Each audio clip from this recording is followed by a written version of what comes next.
My name is Jane Brocklehurst, Dietetic Prescribing Lead. The RDaSH Dietetic team have reviewed all patients in Doncaster care homes, and all nutritional supplements have been replaced by high-calorie drinks and snacks. All care homes have received training on the must and implementation of a nutritional action plan. This is Joanne Booker at Dunniwood Lodge Care Home, our first care home to implement the pathway. Joanne, how did you implement the pathway? After we did the training back in January of last year, we come back to the home and looked with the cook and some of the care staff. We looked at doing some new recipes for nutritional snacks, high-calorie snacks. We got the residents to try them and see which ones they liked the best. And we went with a choice of that went down the best with the residents. These was then implemented onto the snacks trolley each morning and afternoon, which went down extremely well. We also did some nutritional drinks as well, but we quickly found that not all residents liked the drinks, so we sort of come to a bit of a stumbling ground there. So what we did was started looking at each individual resident and seeing what their own likes and dislikes were, what they ate and drank on a daily basis. Through that we found residents, for example, who drank coffee predominantly through the day. Instead of making their coffee with water and a splash of milk, would make it as a milky coffee with full fat milk and then maybe a squirty cream top. That would then give her quite high powered calories into the drinks each day. They went down really well. So we did that through their food and drinks on a day-to-day basis over a 4-week period. The residents was weighed each week to see how there was, whether there was gaining weight or remaining stable. We then trialled it for another 4 weeks to ensure that everything was going fine, and at the end of that 8-week period all residents barring 2 had reduced from a must score of a 2 down to a 0. 2 of them remained at a 1, but that was their natural BMI for them. But through everything that we implemented, we found the residents was very different in themselves. The well-being was much better than what they had been previously. They was much more motivated and more energetic than they were previously.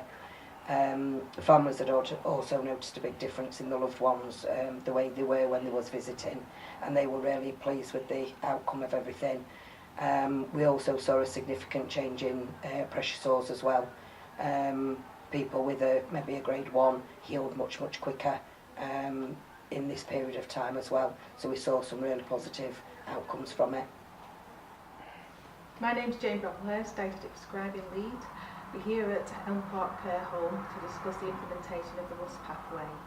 We've got Jackie and Janet here.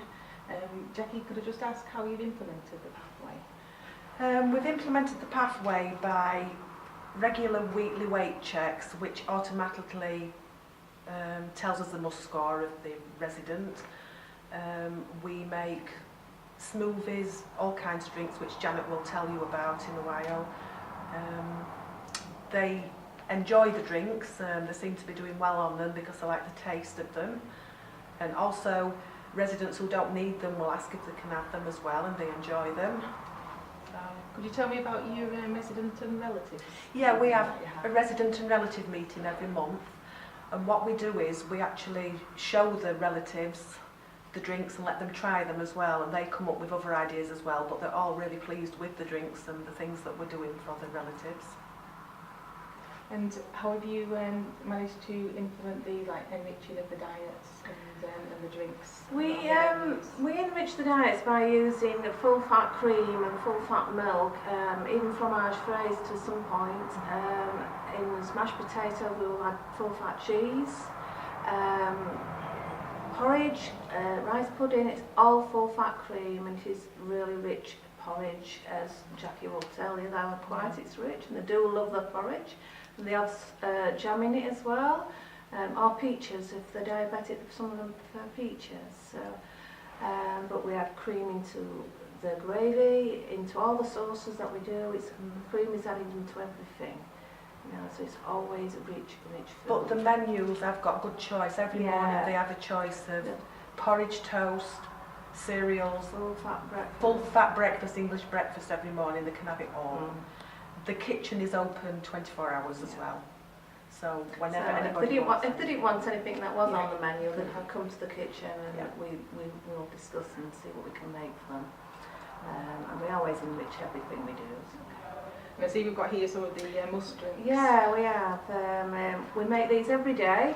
They're sent out on the tea trolleys in the morning and in the afternoon, along with cakes, buns, pastries.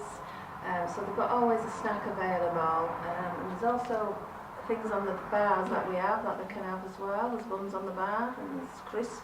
And we also always use full fat milk Yeah. and full fat yogurts. We never Never. have less fat ones, do we? And how have the residents found the drinks? They're loving them. They are really The loving them. banana one especially, Yeah.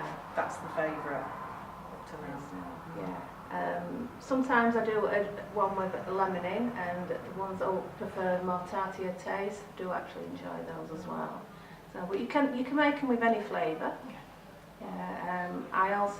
Sometimes on a certain cream shot I will make up a mousse and mix a mousse in with it as well, which gives it a more fluffier taste, and they do enjoy that as well. We do try to give them a good variety of foods. And as Jackie was saying in the residents' meeting, residents will come up with ideas for the menu as well. So, and then we will do a trial run, see how it goes. At the moment, they're enjoying pizzas. They are homemade pizzas Homemade from scratch. pizzas from scratch, yeah. So they're really enjoying that at the moment.